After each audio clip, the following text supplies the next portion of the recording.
afternoon, Heidi and Bob. How are you guys doing today? And thank you for joining me on the show.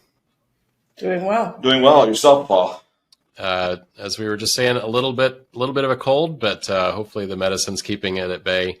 But besides that, it's a beautiful spring day in the Northwest, and I'm really excited to chat with you guys and learn more about rosper-Tech. Yeah, likewise here in Michigan, a beautiful spring day also. Fantastic. So let's start by just getting to know you both a little bit better. Tell us a little bit about your backgrounds respectively and about rosper-Tech. Okay. So I'll let Bob start because he has more of the background for machine shops. Okay. Well, I've been a machinist all my life.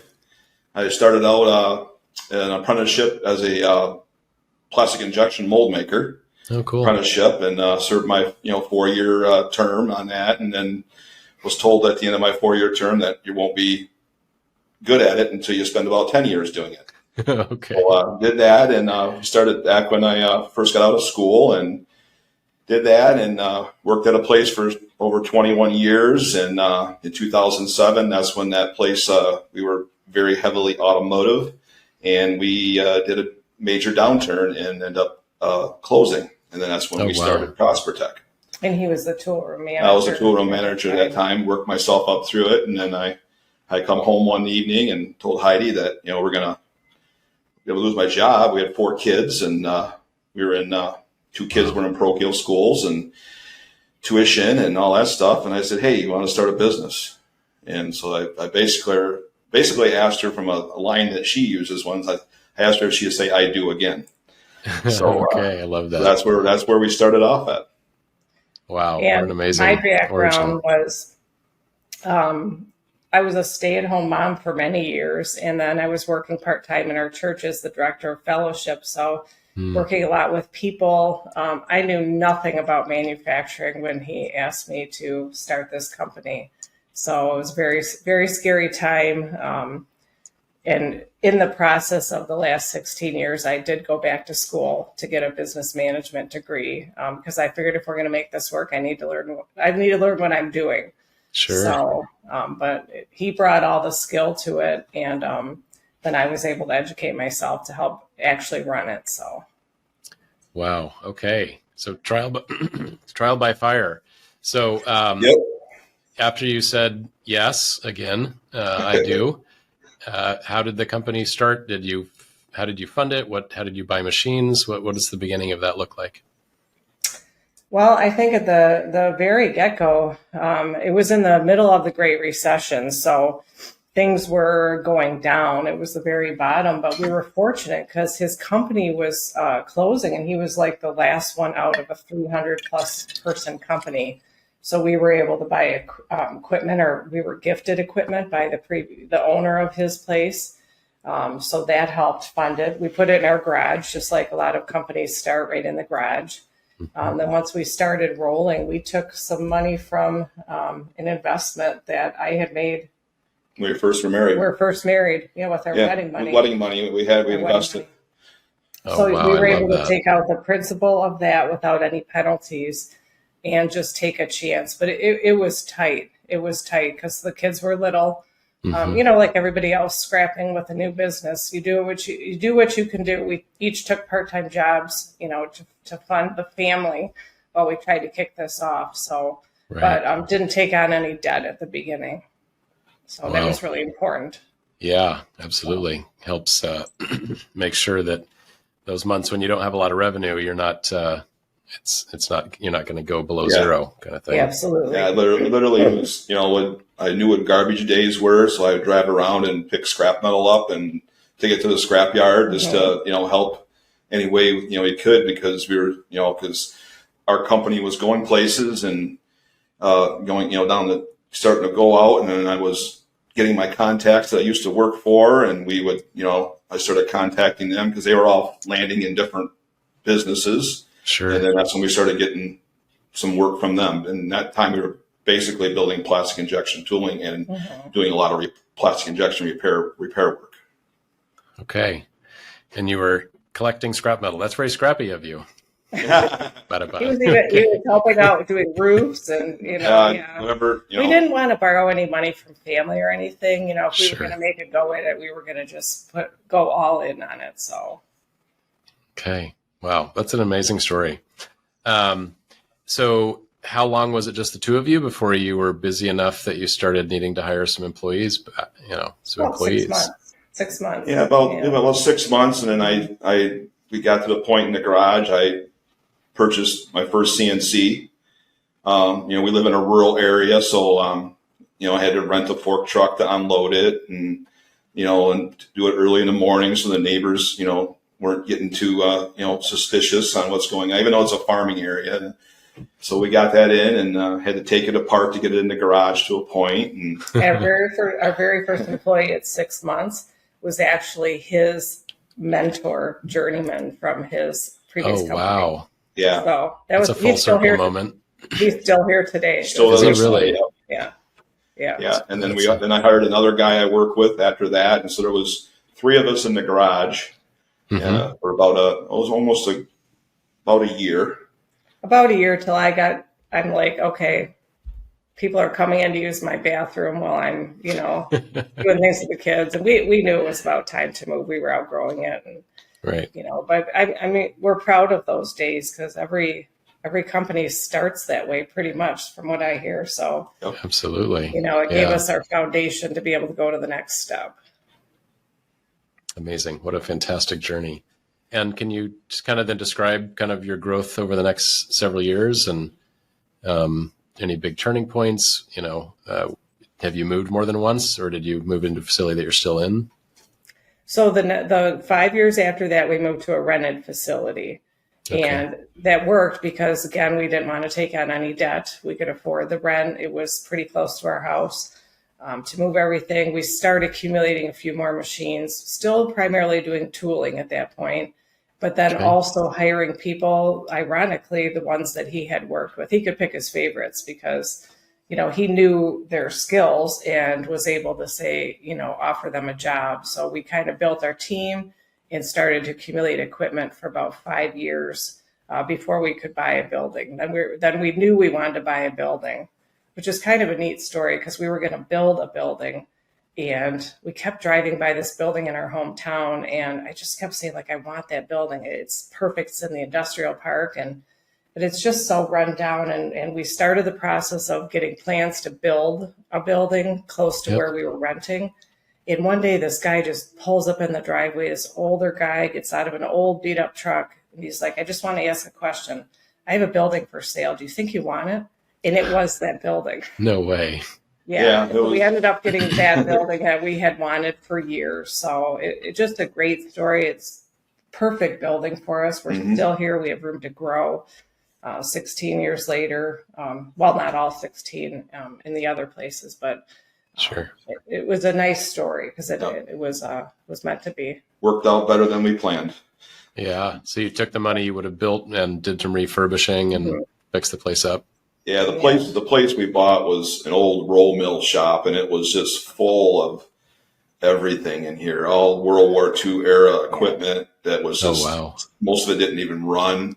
So I ended up just scrapping all that out, and I ended up a bunch of tool steel that was here. We ended up selling that to a local shop that made roll mills, so that they were very happy. And then we took that money and then helped refurbish the shop with the floors, the painting, the roof, and all that stuff there. So And that's when the kids started getting involved because by now they're teenagers. Okay. So we have three boys and a girl, and the boys were very helpful during those times of cleaning this building out. Always good to put your kids to work doing that kind of That's thing. right. It was, The value of a and, dollar. in the almost building a building was probably one of our regrets, but it was a learning experience of, sometimes you just make the wrong decision. We had purchased the property, but it's Mhm. okay to cut bait and do something that's probably better. So it was Right. definitely a learning experience on the journey, and Yeah, and it helped us start learning the process of working with the local township at that time where that property was, and then now working, it helped us propel us into dealing with the city now that to get work together and for the common good of getting a building and restoring a building in their town that they did not like the looks of.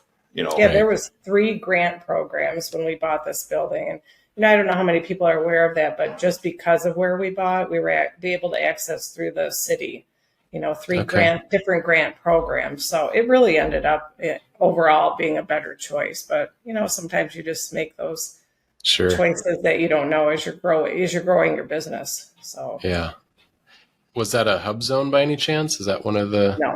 No, okay. No, they call it a TIP area, right? TIPA, it's like a tax, special tax area where you're not taxed, and they actually give you money to fix up and renovate the front. Anything street facing, that you put money into, they'll help you fix it up so the city looks better. So nice, great. We're in a great city, great county.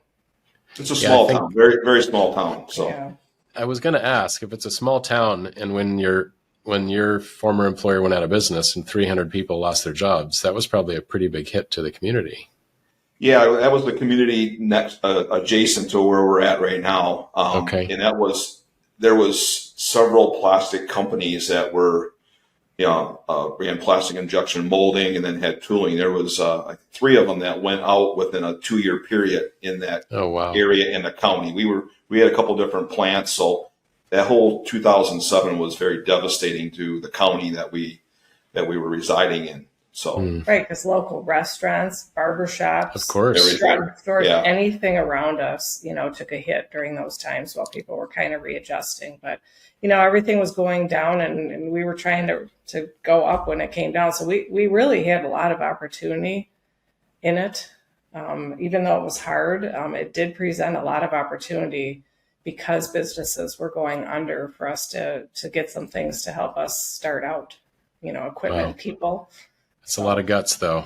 It must have been a hard. Sometimes you just do it. It's like pull your pants up and just hit it head on, because there's no one else is going to do it for you. And we prayed a lot about it. We prayed and is this the direction we should go? Right. And the neat thing was, he had always had a dream to follow in his grandfather's footsteps, who was an entrepreneur. Okay. I didn't really know that until, about 2007, when he said, I have a dream. Will you help me make it happen? And over time, his dream became my dream. So it was kind of neat. Yeah. So now I can tell now, over the years, you've moved from just tooling into doing more parts manufacturing. Is that right? Can you describe a little bit of what the company looks like today in terms of the makeup of work and machines and people? Today it's a lot different. In the last few years, probably I'd say around 2017 or so, we quit. I kind of said with building plastic injection tooling, it's just cash flow wasn't there, and so I said, it was primarily automotive industry, which is huge in Michigan. And when you're riding that economic wave of recession, typically every 10 years, and we knew starting in 2007, oh boy, around 17, if we don't get some eggs in a different basket here, we could be in trouble, because So we started thinking about it, and then one day, again, another story, I got an email from a person. I thought it was somebody just fishing me to do something, and looked at it, threw it aside, looked at it again a couple of days later, and then said, maybe there's something to this. So I answered it, and it was a local medical company that builds prosthetics, the high-tech prosthetics. Yep. And they're looking for a supplier, and they want to know if we could, help them out. So I answered the guy back. He said, I'll stop by. He said, I live in your town. That's why I emailed you. I was driving by. And so we met up, and then right now they're our number one customer right now. We do probably over 40 different part numbers for them for their prosthetic limbs and stuff like that. And they're developing a bunch of new stuff now, and very, very challenging. And they've give us a lot of different things, that say, if you can make this, we don't know how to make this, but we want to produce this. And I'll brag him up because what really happened was he brought a part. He brought he actually brought that part. Okay. That does He look brought tricky. that part in and he said, there's shops that just shut the door on us. They don't want to do it. If you guys can figure it out, it can be yours. And him and a guy that worked for us that's now retired spent a few months kind of figuring it out and called the guy back in, and that part catapulted us to another just another level here, but because they were able to figure out how to do it for the company. So so I'm going to brag him up because That's worth bragging about. shops. They literally drive by like 40 shops to get to us. And I asked him that last week. We had a customer meeting. Again, it's just fascinating. He goes, because people didn't want to touch it. And that literally changed the trajectory of the kind of shop that we were by taking a risk and doing that. So we basically consist of medical, defense, aerospace, space, and I don't know what category, but outdoor equipment. I would say it'd be firearms type stuff we're doing right now. And we just actually gained another medical customer today, just before we got on this podcast with you. So there was a couple high fives going on beforehand. Yeah. And actually 4 new customers in a week. So. Yeah, we've been lately in the last few months we've been very sales driven because we're, like I say, we're pretty heavy in our one medical customer, and we try to even it out a little bit. It makes us, we can't say no to them, but yet they're just throwing so much at us. We need to be diversified is throughout other industries and the medical industry. Which when we took on that medical part, that over time, when we were doing tooling in the CNC machines, it was just, and you can speak maybe more for it, but you use the machines differently. So the more production machining we would take on, we realized this isn't really going to work. It's not the same. You can't schedule them the same. And then just being the automotive was primarily all for the tooling, it just made sense over time to kind of drop off the tooling, even though he's a tool maker. But that really gives, I think, us an edge in machining is that we had so many journeyman tool makers that brought the skills from tool making to machining. So we right now, we consist of, we got 3 5-axis machines now. We had 2. We just put one on the floor here last Thursday, a new one. And then we got, and then 2 of those are robot tended with a robot. Wow. Okay. And then we have 3 3-axis machines, and then 2 6-axis mill turns. So, and then we have an EDM that we've got left over from our tool making days back there, but we still use that once in a while and consider about maybe we might have to offload that because we need the floor space. Yeah, sure. So we're not real big, but we're building a great foundation and growing every year. So, and I do want to get into the sales driven part of things. Definitely want to touch on that. I see on LinkedIn that a Grobe 350 is that your newest machine? No, we bought that. The newest one. Okay. We have not posted the new one yet. Oh, really? Yeah, the new one is a little race car. It's a Brother. Oh yeah, I love those. It's Brother U500. It's the first one in Michigan. It's not a full 5-axis. It's a 4+1. Yep. And we're currently getting that up and going this week. Make some chips. Be fantastic for making small parts really, really, really fast. Yep. Yeah. We have several of our parts for our orthopedic customer, or our prosthetic customer, I should say, is excited that we have that. Very exciting. It pretty much was specifically tailored to the parts that we have to just increase capacity and delivery time for that customer. So about 6 months of research on which machine this time. So, because we started out, like with a lot of the Haas's, but as we got more complicated parts, then we needed to, get a Grobe, and it's really helped us get more complicated work. Yeah. For customers. Yep. So. Yeah. How have you thought about? Are you now buying more high-end machines because they're faster, they're more accurate, or how do you think about they're more capable? Yes. And Haas does make 5-axis machines, but yeah, it sounds like you're investing in pretty nice equipment at this point. yeah, our first 5-axis was a Haas. It was a Haas Okay. Q750, and it's a good machine. It served its purpose, and we still have that one's hooked up to the other side of our row. We have one robot that tends the Grove and tends the Haas. Both. Yep, it's like a pallet.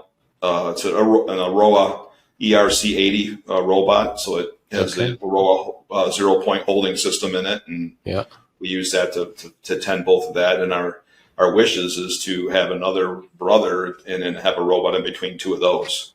That's our long-term planning. So, and tell me why the robots? Is it because you can't find folks? Or other reasons? No, it really wasn't. It's probably my fault. Yeah, it's her fault. It's my fault. We went to IMTS in 2018, and we were shopping 5-axis, and man, we came to that robot aisle, and I couldn't sleep. She said she wasn't going to spend any money when she went to that show, and we ended up spending money. And because I'm like, we can do lights out. We're a small shop. We had one shift at the time. The only way to increase it, because at this point now, this medical customer is like, I can fill it up. He's promising to fill it up. And it just made sense that to do lights out machining. And, a lot of people have told us that a small shop usually doesn't take the chance. I guess we're riskier than I thought to even dive into that. But it was so fascinating to me. Usually he's the one that wants to spend money. But in that case, we have to do this. He did all the research. We did it together, but ultimately it was on the work holding on which one he wanted to pick. We weren't quite sure at the beginning, but it all started from, I love that show. We love that show. You can see all the latest technology, and it's important to us to keep up with technology here because we know where it can lead you. And if you don't, you're going to be stuck, I think. So. So you said that that medical device customer got pretty big, and you're trying to balance out. I know it's a tough equation to not say no, but to not get you don't want them to be 80% of your work, right? So how have you gone about growing in the face of them growing with you as well? Go ahead. I guess it gets to the sales-driven side of things. We're really trying to strengthen our foundation right now. We put in ProShop last year, so we had an ERP system, and just kind of tighten up some of those things, because to me the only thing is to grow the bottom denominator, right? We don't want to take less work from them, but the only way to make them a little bit less of a percentage is to grow the bottom. So that's the philosophy. So by having more systems in place and working on our production efficiencies and just more cost control, and then putting the right people in the right bus seats. And we had to take some people out of the bus seats and just making just a well-oiled machine here, investing in more technology, not to replace people, but to use people not on the repetitive tasks. So it just makes sense. Now we're able to grow, and we have capacity here. We have 3,000 square feet that isn't even touched in this building. So when we have customers see that, they know we can grow with them. But to me, the only way to do it is to grow the overall bottom number. I don't want to not take any more work from them. They're excellent customers. So add anything to that? Well, just that, we've, up until the last year or so, me and Heidi didn't really have the bandwidth, running the shop and running the front end and stuff. So then we have a succession plan in place with my son and my daughter-in-law that joined the company last year. They're my kids too, just for the record. Her kids too. And so with them in coming on, because I kind of pushed all my kids away when 2007. I said, hey, you don't want to get into manufacturing. It's tough. It's scary. It's scary. Blah blah blah. Find your own lane. So my one son is an engineer. and his wife is an engineer. They work for a big laundry detergent and the big company, and they went overseas. And when they went overseas, they approached us and say, "Did you ever think about why didn't you ask us to come in the company?" And so I said, "Well, I never thought anybody would want to." So they said, we can work out something. And they said, "Yeah, when we come back from," they were in Romania for 2 years and doing their job over there, and we come back, and so they end up quitting that job and then joining us. So that's kind of increased our bandwidth. And then with them on board and working at a large company and seeing how stuff happened there, we were able to be more sales driven. Got it. And with their help, and then they have contacts, and it's all about who you know most of the time. And sure. They started contacting some of their people from college that all went to different places, and that's why we end up in the last week and a half, we landed 4 new customers. Yeah, and they've seen what a large company, multiple large companies, because they worked in different ones, look like on the other end of it. We've only he's seen a larger company. I've only started a company where no one hands you a book on how to do it, at the beginning.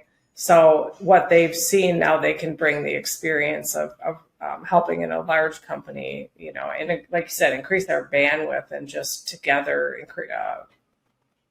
make our systems better so that we can grow our sales. So we've been really a lot more intentionally sales driven than we ever have in the last year. So. And what are some of the things you're actually doing to be sales driven? Are you spending money on marketing dollars? Are you just, prospecting or cold calling people, or just working your network? What are the things you're doing? So we've really increased our LinkedIn presence. In our daughter-in-law, Gabby, she's helping out a lot with that. LinkedIn, Google. We don't really feel like Facebook is the avenue for what we do. Sure. And then attending trade shows. We're really seeing a value in attending a trade show and putting a booth up. Just showing at the trade show, Showing, like bringing our parts to a trade show seems to be real helpful. And then, like you said, them just reaching out to some of the contacts that they have and kind of, throwing those lines out there. And I think we noticed that we can't take our foot off the gas, but when we're doing it, you might throw 10 and get 1 or 100 and get 1, and sometimes those seeds just take a long time, like years. You never know. You have to be on all the time, I feel like, because you never know in any experience or. That's how we got our space customer, because of opportunity. Of a thing I did a part. My son was on the Baja racing team at the University of Michigan, and I did a part for their race car. And for their Baja buggy. 3 years later. And that whole team ended up landing someplace when they got out of school. And then he called me up one day and said, "Hey, I got some parts we need to get made. You want to, I remember you made the parts for the buggy." And from there we went. So. That is fantastic. Yeah. So one of the students on that team went to the space company as an engineer, and then called you up. Remembered us. Yep. Yeah. Oh, we try beautiful. to always remember that, sometimes you don't know it, should I do this or shouldn't I do this? But I mean, you really never know where that's going to lead down the road. So you just be genuinely yourself. And we always say, if God brings it to us, he'll get us through it. And there's good reason in the world. for it, and you always learn something and along the process. So. I love that so much. So you can, with your trade shows, you can directly point to, we went to this show and we started a conversation with X company, and today they're now a customer and they do X amount of dollars with us, kind of thing. Yeah, that's basically. What we went to it was a defense show. It was a defense show, a local, because down into the Detroit area here, it's very ground vehicle oriented area for defense, and they had a defense show that we attended and brought our parts, and we've had one customer approach us, and now we got another PO coming next week from them, and they liked our work, and it's just so that we definitely can say that we got that from that, and it paid for the booth. It paid, it's going to pay for itself. We were really intentional on that one, but I think the nudge that we needed was when we started the succession plan. We actually got a grant to do succession planning. Oh, did you And really? it gave you some access to some consultants that kind of walked you through. It actually did like a review of your company, point out your weak spots. There was no doubt we already knew we were weak in sales and marketing because it was just the two of us for 15 years, basically. So we already knew that that was a weak spot. So I think just having it pointed out and having some consultants like bring it to the top again made us say, okay, what do we need to do when we go to one of these shows and it's all hands on deck, all four of us, because we're there, redoing our marketing, our just capability statements, those type of things. And I think we had a better presence at this one than we ever have because we were made aware that that was a weak spot, even though we kind of knew it. But Sure. yeah. So did you work with some kind of branding company or anything for your website or your logos or just any sort of? Actually, our oldest son has a company and he does our website and did our branding. And we have him come in every 6 months, once or twice a year. He'll come in and he'll refilm and add our new equipment and things. So he does that. No family discount, but he does it. He's very, very good at it, though. And we find in today's market that just the videos are just so helpful. People will find us on, an internet search, look at our videos. They can kind of see our shop, see our capabilities. And that's serving us very well to do that. So you've also had clients just find you with an online search and call you up and. Yep. Yeah. That's amazing. It's fantastic. Well, it sounds like you have that part pretty well in hand. I know that is often a neglected area for many shops who are really good at making parts and not as good at the, business end of sales and marketing because we are now. We weren't. We are now. We organically grew for many years just by reputation. He had a good reputation when people found out we started a shop, and we basically went on that. So sometimes I think, boy, we could probably be bigger, but because we really haven't put much effort into it until recently. So who knows where we're going when we really put some effort into it. Has your growth rate increased since you started doing that sales and marketing?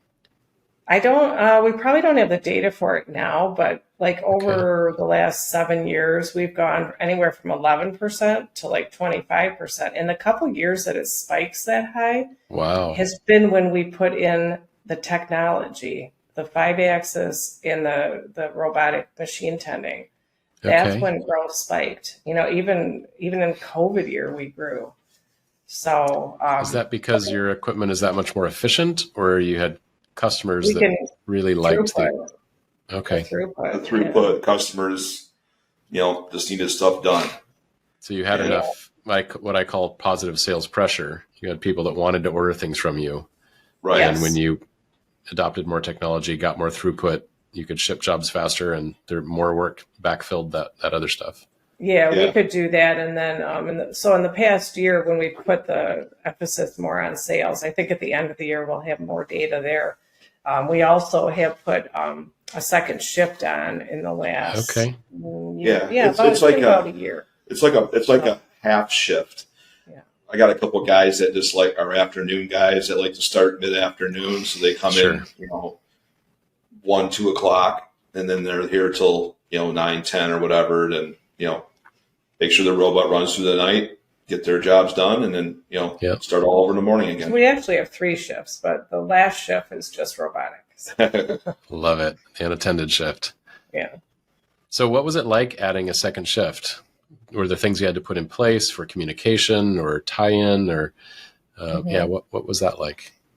We had to designate someone as a shift leader. Okay. So we have a very young shop. Average age is 34. So we have a very young shop. So it's only skewed because of me and 2 other guys. It'd be under 30 if it wasn't for us here. So, and he had just come off his apprenticeship. So teaching him, first to be an apprentice, but then to be a leader. and then what form of communication were we going to use, because we didn't have an ERP system at that point. We just had kind of, a homemade version, organically different platforms that we used. So getting them to communicate and put some shift meetings in so that your one shift is talking to your second shift. Yep. Those were kind of the roadblocks. And then just being a smaller shop, making sure that we had enough staff that wanted to do it. Right. So we had to work some kinks out, but I think we have them worked out now. Very nice. Yeah. It's so valuable to get your spindles turning more often, especially if, a couple folks can run a bunch of machines all at once. Yeah. I imagine that wouldn't have been possible with the tooling work you used to do. That's only really possible with the production work, right? Oh yeah. So the tooling work, it was just lots of dead time on the spindles, and because you're just doing little detail to make a machine itself as a plastic injection mold, which I love doing, but it just wasn't, you weren't utilizing your spindles, and this wasn't our area. We were at a calling to do a different thing, and that's what we're doing now. So I'd love to have you talk about what your culture is like. I'm sure it's very family oriented, just from getting to know you both a little bit right now. But I'd love to. Yeah. How do you build that culture? The culture is very unique here, because I was explaining how young our average age is here. Yeah. So we've with the culture part is I ended up bringing some guys with me originally, and we started out from where I worked at, and then I still have the one now, and he's a mentor. We've graduated 2 apprentices in the last couple of years, and then we got 2 more on board right now. So we're very much a young shop with the collaboration, and I'm very easygoing as far as starting times. I'm very flexible. I try to feel everybody out when, not everybody's a 6 a.m. person, not everybody's an 8 a.m. person. So we just, we feel them out, give them a little freedom there as long as they're getting their work done. We don't have any operators here. Everybody's a machinist or apprentice machinist. So they can, step in if someone has something, they need to be off for the day, having something. So I find it's just easier to be very conforming to a point with everybody. And then, they respect that, and it just gets things done. And then it's very family oriented too. With our kids in the building, and just everybody gets along well, because they're young, and they can relate better to each other, where I'm maybe not myself sometimes, because I'm older and I got a lot of old school ways I want to do things, do that, but it all works out. So anything you want to add, guys? Yeah, I think it's very family like. And it's neat to me to not only see the mentoring that goes on from the older guys to the younger guys, but also, you're buying a house, or, like they're life mentoring them. They're teaching them how to work. I mean, I've heard somebody, don't stand there with your hands in your pockets, like just flat out say that, like teaching them how to be a worker, a man, we have more men, just because of our shop, but it's not like we don't have any women, but just, a camaraderie with it. And they have a lot of they'll hang out on the weekends. So I feel like we have a really good thing going, and we kind of really stick to our core values. And I think that helps a lot. If people aren't hitting them, we don't. Do you have written established core values? Oh yeah. Yeah, definitely. Professionals you can trust who are motivated by teamwork. So we do professionals, trust, motivated, and teamwork. And we hire, evaluate, and fire on those. And we're really careful when we interview people that they're going to fit in that, because we have such a good thing going that we don't want to rock the boat. And then, like every other shop, probably we do our 90-day. We know within 90 days. And sometimes we weren't too great at it at the beginning about, hey, this isn't working, but we're getting better at it. And it just keeps everybody liking where they're working better when you have everybody fitting the position and the company. So they've been a very good guide for us. Yeah, it's wonderful. It's amazing to me how often in these podcasts that core values come up as something that companies have established and live by it. Yeah, it's your roadmap. You know, if you don't have those down, you don't have a roadmap to work off of. And we didn't have them. Like, we didn't have them for years. Right. I was able to go to the Goldman Sachs 10,000 Small Business Program back in very 18 cool. through a granted program. And it was just an excellent program because it takes a group of entrepreneurs together, puts you in a cohort, and teaches you how to. It was that what I had been craving, like from the beginning, like shows you how to run a business. Because it didn't matter in my cohort if this person next to me owned a beauty shop and this one owned a nursing home. Every business has HR, accounting, sales, purchasing, so it kind of taught us that. So then they, would ask the questions like, do you have core values? And, I'd come home and we would hash them out and we really got them down. And that really helped us in that time period, I think, solidify a lot of the missing pieces to running a business that we hadn't necessarily had. Because even when, going to school to get a degree is different than going to something and studying your own business. Sure. So it was a very helpful program. I would attend the class, but we would definitely do all the homework together in that class. But it gave us a lot of foundational pieces for growth. Heidi was saying that, there was different businesses in there, but I always come to think, I says, running a machine shop has got to be the hardest business in the world because I tell you, ding, ding. You can blow a lot of money real quick with one mistake. Yeah. So yeah. It's almost like all the stars have to align just to eke out a small profit on a job, right? Exactly. There's so many things that can go wrong. Everybody has HR problems. They all have problems. Everybody stays up for cash flow. I mean, there's a lot of commonality to business. So yeah. So you've mentioned grants a few times. Do you have some secret some department, some government agency that that hands out these grants? Heidi can get water out of a rock with grants. She finds them all. Go ahead. It started back probably a year or two when we were in the building, and one day I just started Google search, like, gosh, I need some help, and I find our county and connect to some people in our county. And I will shout out, we have a fantastic county, probably the best one in our entire state for economic development.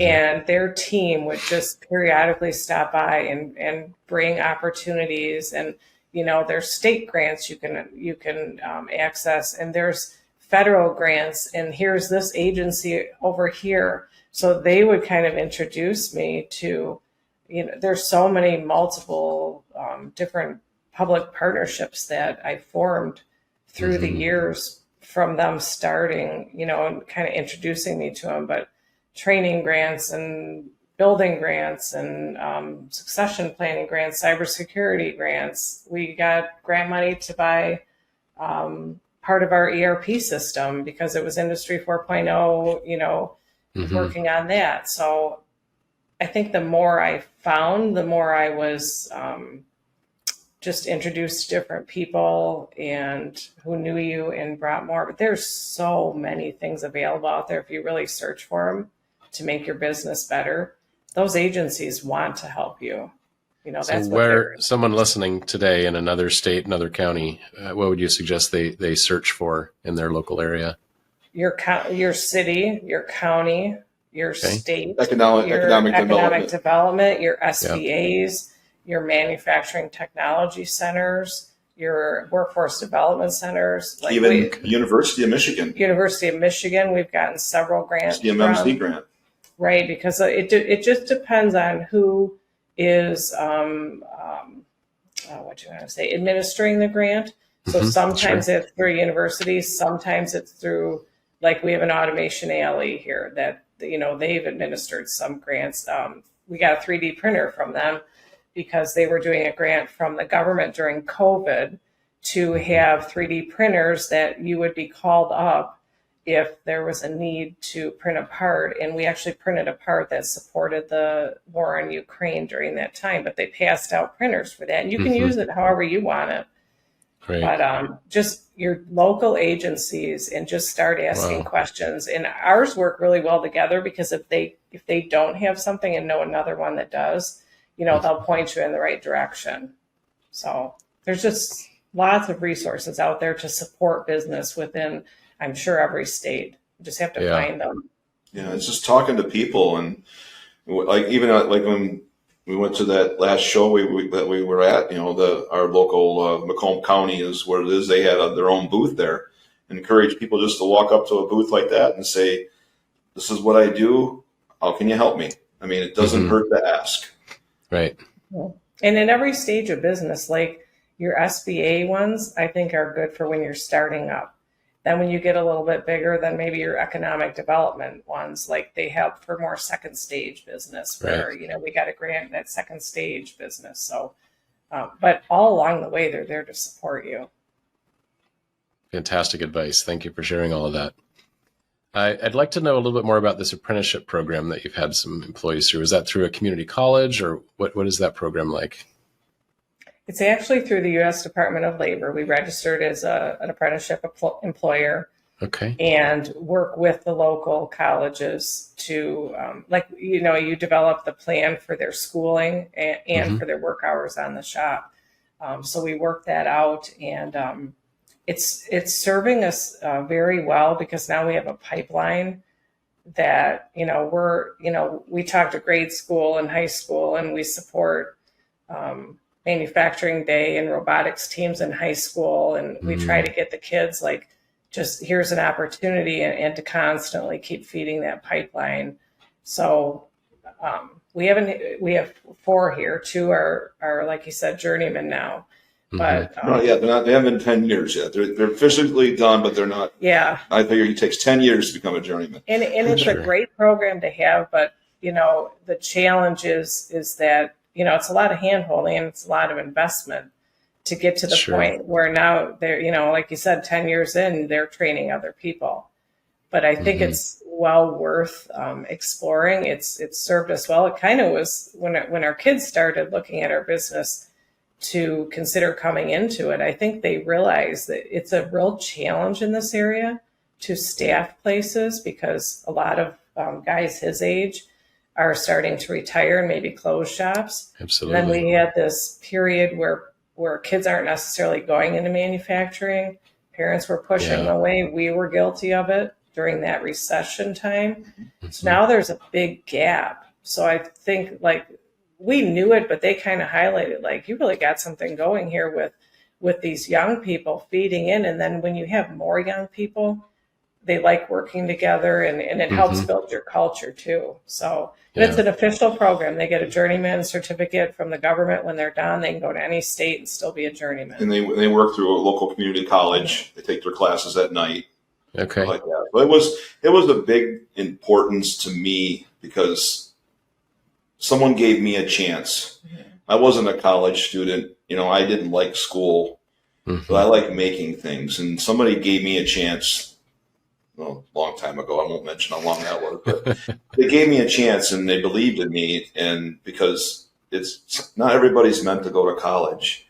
Absolutely. I mean, we've got a couple of rock stars out there that are apprentice. Well, no, they're journeymen now, but it's like, they just love it, and they just excel. I mean, I love going to night classes and doing, so it was stuff I was interested in, but it was, like I say, it was very important to me to give back in that aspect, to give another young kid a chance. And I think that we also think it's really important to support U.S. manufacturing, that we're investing in this generation, because if we're not investing in young people to make things, we're going to be in a world of hurt down the road. So we want to do our small part in making sure that there is another generation that continues manufacturing in the United States. Fantastic. So if someone wanted to look that up, is there a particular site or agency? So the Department of Labor? I think it's just USDOL, Department of Labor. Okay. Yeah. And then we have a local rep here that came and helped us get registered. Once you're registered for the program, your company's registered. So then as I put apprentices in, we're already classified as we have a machinist apprentice. So it's real easy after you get through the first part. It's a little bit of paperwork, but it's well worth it. And what it is you have to, in writing, commit to them for 4 years, but you're also getting them to commit to you. and you define their schooling and what they're going to do working for you, and it's a graduated scale pay raise scale based on an end journeyman wage. So they're guaranteed. Like this week, I love this week of the year. Twice a year, I get to go around and say it's raise week, because they get a raise in June and they get a raise in December, the two that are here in the program right now. You know, and it just kind of encourages them as they go along, and it's our commitment to them that, okay, you know more now, and we've committed, we're going to pay you more because you're on a journey here. So yeah, it's been a big investment for us. It's going to really pay off for our kids when they take over fully, I think, and they'll have a good, solid, very experienced workforce to propel them, and then hopefully they carry on the same apprenticeship. I believe they will, because they've already snagged down a couple interns for this summer. There's the high school kids start next week. So fantastic.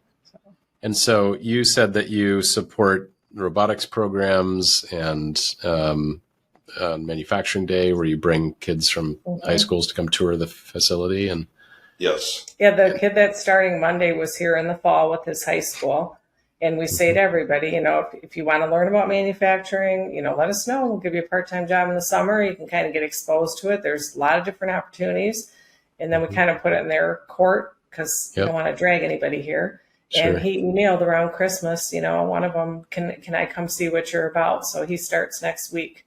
And, you know, so the hope would be that maybe. Yeah, it won't be the most glamorous job, but I mean, we all got to start someplace. Tell them you're going to be, you know, doing broom pushing a little bit here, but you'll learn about different things. But everybody has to kind of start at the bottom, and this is some exposure to a shop. So. And did you get involved in that whole thing just by reaching out to teachers at the local schools, or how did you get involved in those programs? Yeah, I think that started when we hired Austin, because Austin goes to our church, and one day his grandma come up and asked me, "My grandson needs a job."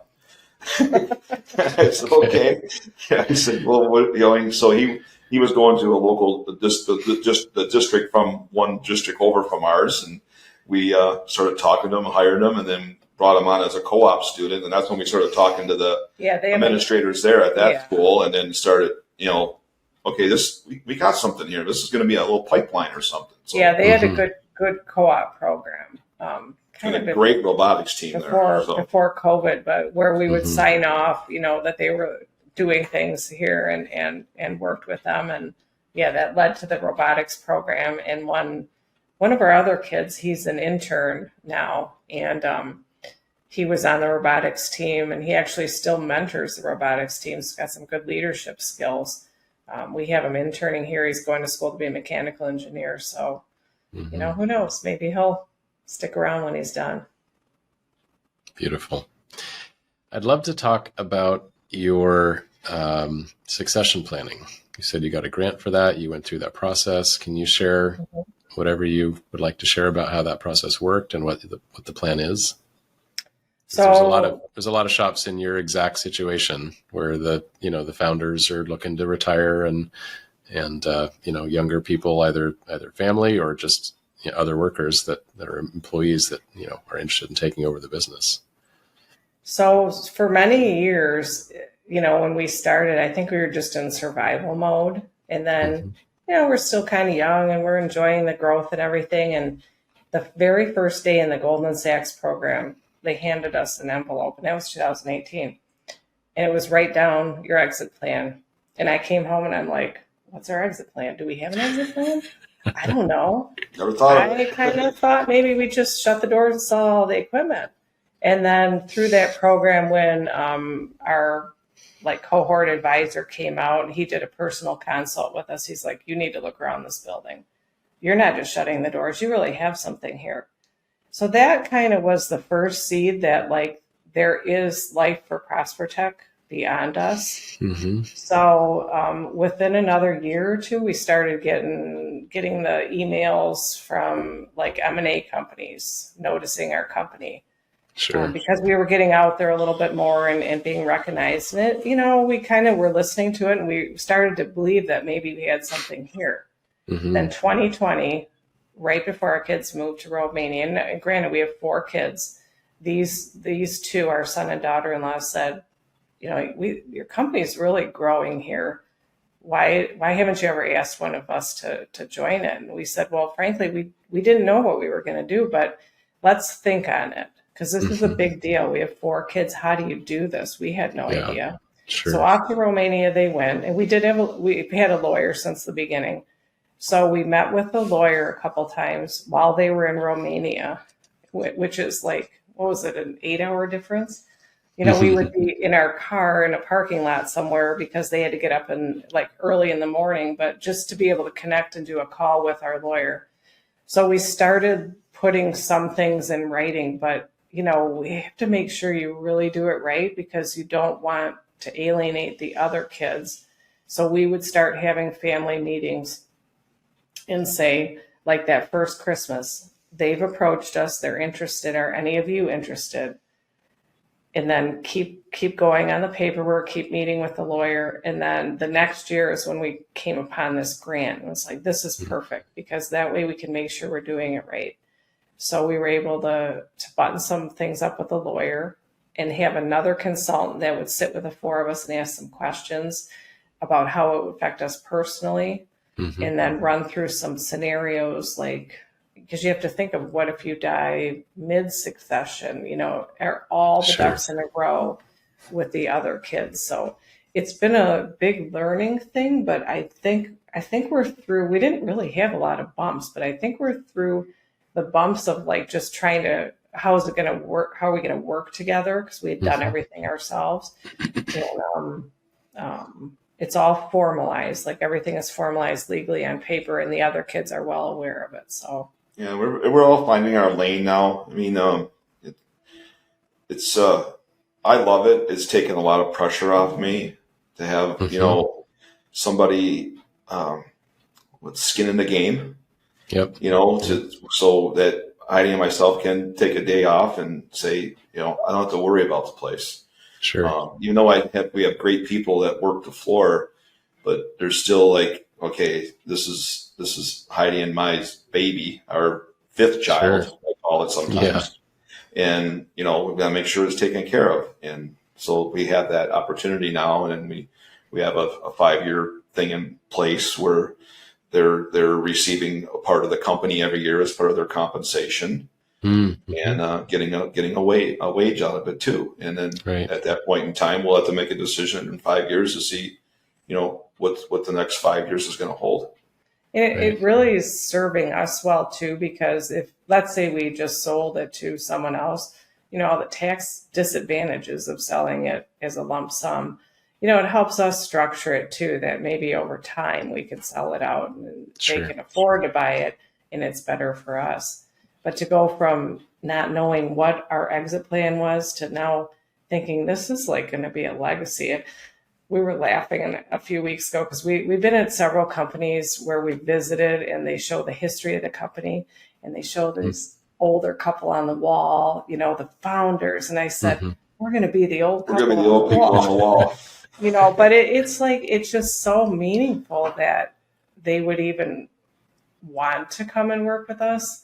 And that it will live beyond us. I truly believe it's ready. If something, God forbid, would happen, it can live beyond us. And who would have thought that the first, first year? Never would have thought that. And it was really good, because I was really nervous about who would, if I sold it to somebody, it's like back to our culture thing. I'm so close to the guys out there, and that they all have families. And we're responsible for them, their livelihood. And I've seen a lot of bad things happen in some companies in the area, when that has happened, like from an M&A company, and some good things too. But it's like, I just don't want to have that. I feel very responsible to my employees. Absolutely. Yeah, that's. Thank you for sharing all that. I know people will find a lot of value in that process. I have another client who's selling his business to an employee, not a family member, but 5-year plan, working it. He's cutting his hours back each month, and, just working part-time as employees start taking over more responsibilities. And it's great to plan that out, because, those things sneak up on you, right? You're like, oh my gosh, all of a sudden I really want to retire and I don't have any of that in place yet. No, we hear a lot of stories like that where, an owner had an event and they weren't ready and everything. And, I feel good that we do. I don't know if we intentionally went out to do it, but it has happened that way. And, I do feel better about having a plan now. And really, we spent all these years building a business to really just to shut the doors and not get the best value out of it would be what a shame. Yeah, it would be a shame. So, yeah. Well, my guess is there is a lot of intentionality around that, because I'm just watching you two, work together and talk, and it seems like, how do you bring a lot of intentionality and sort of thinking about the business and how to work on the business and improve the processes. Yeah, it seems like you guys have a great partnership. Yeah, it's a great partnership. I couldn't do it without her. One of our things was I run the back side, she runs the front side. And it's worked for us. We both have our lanes. That's been one of the little bit of the bumps with our kids coming on, is that, I just let Heidi handle everything. You just take care of that stuff. I'll take care of my stuff. Well, they want to know everything about everything, and right, I can't tell them that thing. That's, well, go talk to your mother, right. So, and vice versa, so, yeah, and we've learned to cross-train over the last year, because it's only serving the company better to do that. Sure. But, we're so in sync that a lot of times we didn't really need to talk about what each other was doing, but, it's just worked. When you spend 24 hours a day, 7 days a week with each other, you learn to just do it. Yeah. and don't even talk about it. Right. Well, not every couple can make that work successfully. So you guys obviously have something going on that's really great. Yeah. I'm I can very lenient person. I understand. I know my place. Yeah. Okay. I love it. Can you share a couple of things you're most proud of, big moments in your history, just really special times that you could recount? You want to go first? No, I want to see what you say. Well, at the beginning, I liked that our dads were involved. My dad's no longer here. That was kind of neat to me. And then other big moments was, even making it to our 15-year anniversary. Because I remember meeting with the accountant the first year, and he goes, most businesses don't make it beyond 5 years, so it's like always scared, like, when's this hammer going to drop? And she mentions it every time you see him. I do mention it. But, just to be at that point where knowing that we actually made it. And then in 2021, we were named Macomb County Manufacturer of the Year. It was like, what? This is great. We've been a modern machine shop. And this year we got... Is that the article behind you? Yeah. How did you get that article? I'm just curious. Another company contacts you. You want us to frame the article for you. No, why did they write an article about you? I did the survey. I did the Top Shots benchmarking survey. Yeah. And I had to give my input on how they could make it better. So they reached out to me, and then we just started a conversation, and just through conversation, he goes, "You'd make a really good interview. Do you mind if I interview you?" Well, no, I guess not. But I always say sometimes my mouth gets me into opportunities that I don't know how I get into. So, but it was all about, because I wanted to know how our shop was, standing up against other shops. So, yeah. So that's how that happened. And then just recently, last month, we were named as one of Michigan's top 50 companies to watch. So, by Michigan Celebrates Small Business. So, things like that. Those are the big things that when you start a company, you don't know what you're doing. No one hands you a book. It's risk. You have little kids. Lots of risk. All of our careers together are in this chance of, are we going to lose everything? But that you're getting some validation that, you're going somewhere, and then just, that our kids would see that this is going somewhere, and they want to quit big paying careers to come here and put it all on the line. That's huge. So, and we've had great people along the way. Great, I hate to even, I mean, they're employees because we give them a paycheck, but friends, you know, a lot of good friends work for us over the years. Yeah, one of my biggest things is that, you know, my grandfather was self-employed, carpentry thing, and I held my grandpa at a very high level of respect. So just being able to, you know, follow in a trade, that he was a trade and being a trade. My dad was in a trade too. So, and able to own a business that revolves trades, you know, is a real, like, okay, that's a big check mark for Bob that I accomplished that. And then, you know, just being able to spend every day with my best friend and share the journey is a big thing too. And then the article was another one. And then just the different awards that Heidi was talking about, you know, just I say it's 90% of the time it's the best thing you can ever do is own a machine shop, and another 10% sometimes it's not so good. But you know, the good definitely outweighs the downsides. But I think if it wasn't one of the hardest jobs in the world, then it would be easy and everyone would be doing it. So I tell myself that every week. So for a company that's maybe not as mature as yours, just coming up, what would be some of your advice on things they should make sure to pay attention to and do to ensure their success? Don't be afraid to ask somebody for help. You know, like what Heidi was saying with the economic development people, you know, reach out to your local municipalities. Other shops. I mean, there's a shop next door when we first moved in here.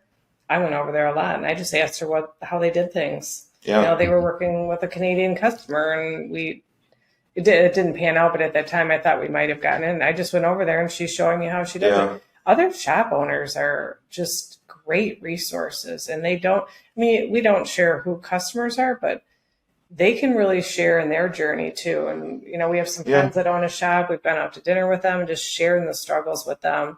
It's helpful to know there's other people in the same position as you. Yep. And there's, you know, we, you know, we're very faith driven. So, you know, we pray a lot about things, and we put it in God's hands, and, you know, and then just whatever your gut tells you, you know, usually it's right.